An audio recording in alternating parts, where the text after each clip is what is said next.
Welcome to Daily English Room. Today's topic is music. Do you like to listen to music? Yes, absolutely. Though these days, most of my music time involves either children's songs with my kids or educational songs with my students.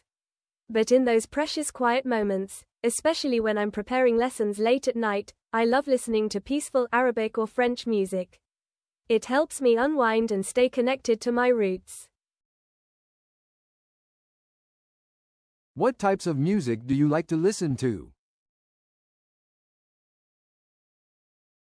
With two young kids at home, I find myself listening to a lot of children's songs in English. But when I have time for myself, I love traditional Moroccan music and French jazz. It reminds me of my heritage. I also enjoy peaceful instrumental music when I'm preparing my lesson plans. Do you play any musical instruments? I used to play the oud. It's a traditional Middle Eastern string instrument, when I was younger. These days, I'm learning some basic guitar so I can play simple songs for my students. Children really engage with lessons when there's music involved. Who are your favorite musicians or bands? I adore Faraz. She's a legendary Arabic singer who brings back so many childhood memories. In terms of Western music, I love Adele. Her emotional way of singing helps me understand how to express feelings in English. And for teaching, I really like the Beatles. Their simple, catchy songs are perfect for the classroom. Do you enjoy singing or dancing? Dancing is part of our culture. I do traditional Moroccan dance at home with my kids. It's how we stay connected to our roots. Singing. Well, only nursery rhymes with my students and children. My kids tell me to stop singing in the car. How does music affect your daily life? Music is a big part of both my family and teaching life. At home, we start our day with children's songs in different languages. It's amazing how quickly kids pick up words through music. In my ESL classes, I use simple English songs to teach pronunciation and vocabulary. And in the evening, some calm Arabic music helps me unwind. How do you think music has changed over the years? The biggest change I've noticed is accessibility. When I was young, we had to wait for specific songs on the radio. Now, my kids can listen to anything, anytime. It's great for teaching. I can find educational songs instantly. But I also make sure my children know our traditional Moroccan music, which hasn't changed much, thankfully. Can you share a memorable experience related to music? There was this beautiful moment in my ESL class last month. I was teaching through a simple English song, and one of my shyest students, a young Syrian refugee, suddenly started singing confidently. The whole class joined in, and I could see her just bloom with confidence. It reminded me why I love teaching through music.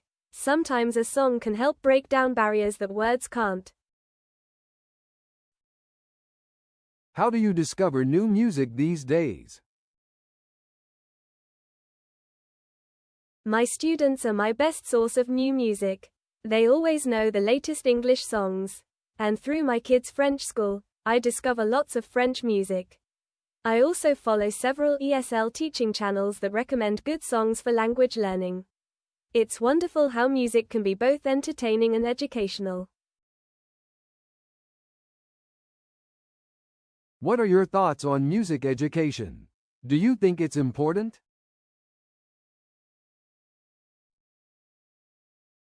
As both a teacher and mother, I see how powerful music education is. Children learn language so much faster through songs. In Morocco, we have a rich musical heritage, but many schools focus only on academics. I try to integrate music into my ESL lessons whenever possible. It's not just about learning instruments, it's about cultural understanding and self-expression.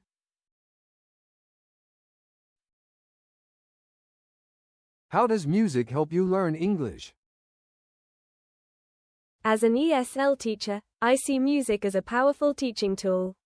Personally, I improve my English by singing along to slower songs. Adele is perfect for this.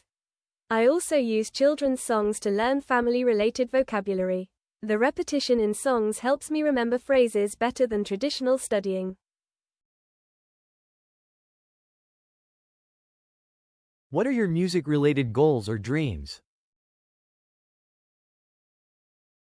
I dream of creating a multilingual music program for my school, something that uses songs to teach not just English, but cultural awareness too. I'd love to learn enough guitar to accompany my students without relying on recordings. Oh, and I want to organize a multicultural music festival at school, where parents and children can share songs from their heritage. Has your taste in music changed over time? Becoming a mother and teacher completely changed my music world. I used to listen mainly to Arabic pop and French music, but now I appreciate children's songs and educational music. I've also started enjoying instrumental music more. It's calming after a busy day with kids and students. Though I still love dancing to Moroccan music when I can. What are your favorite places to listen to music? The kitchen, definitely. When the kids are at school, I put on my favorite playlists while preparing lessons and cooking. But I also created this special reading corner in our living room with a small speaker. It's my personal space for grading papers while listening to calm music. And of course, the classroom during our music-based lessons. The children's enthusiasm is contagious. How does music affect your mood? Music is my emotional reset button. After a challenging class, traditional Moroccan music helps me reconnect with my roots and feel centered. When I'm preparing lessons late at night, soft instrumental music keeps me peaceful. And nothing lifts my mood faster than dancing to children's songs with my kids, even when I'm exhausted. What do you think about live music versus recorded music? In the classroom, I rely on recorded music because it's consistent and clear for language learning. But there's something magical about live music. Last Eid, we had a small gathering with live traditional musicians, and my students came. Watching them experience live Moroccan music for the first time was beautiful. Live music creates memories in a way recordings just can't.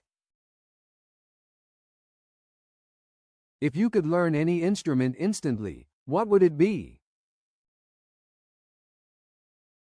The guitar, definitely. It's so versatile for teaching, portable enough for classrooms, works with both children's songs and traditional music.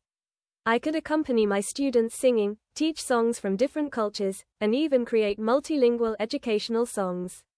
Plus, it would be wonderful to play lullabies for my children. If you could have a private concert from any musician, living or past, who would you choose? I would choose Kulthum, the legendary Egyptian singer. Speaks with reverence. My grandmother used to tell me stories about gathering with family to listen to her radio concerts. I'd love to experience that magical voice in person, sharing the same space with such an powerful artist. I think hearing her sing about love and life would help me better understand our cultural heritage, which I could then share with my students and children. Why do you think older and younger generations prefer different types of music? As both a teacher and mother, I see this generation gap every day. I think it's about more than just taste, it's about identity and change. My parents' generation cherishes traditional Moroccan music because it represents cultural continuity. My generation bridges traditional and modern styles. And my students? The growing up in a global music culture, easily mixing Arabic pop with international trends. Each generation's music reflects their experience of the world.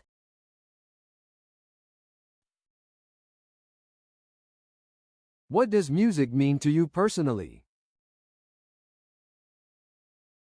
Music is how I tell stories, to my children, to my students, to myself. In Morocco, we have a saying that music is the language of the soul. For me, it's how I preserve our traditions, teach new languages, express emotions too complex for words. It's a way of keeping our heritage alive while embracing the new. That's all for today's daily English room conversation practice. Thank you for joining us. If you enjoyed this video, like, leave a comment, and hit the subscribe button. See you next time.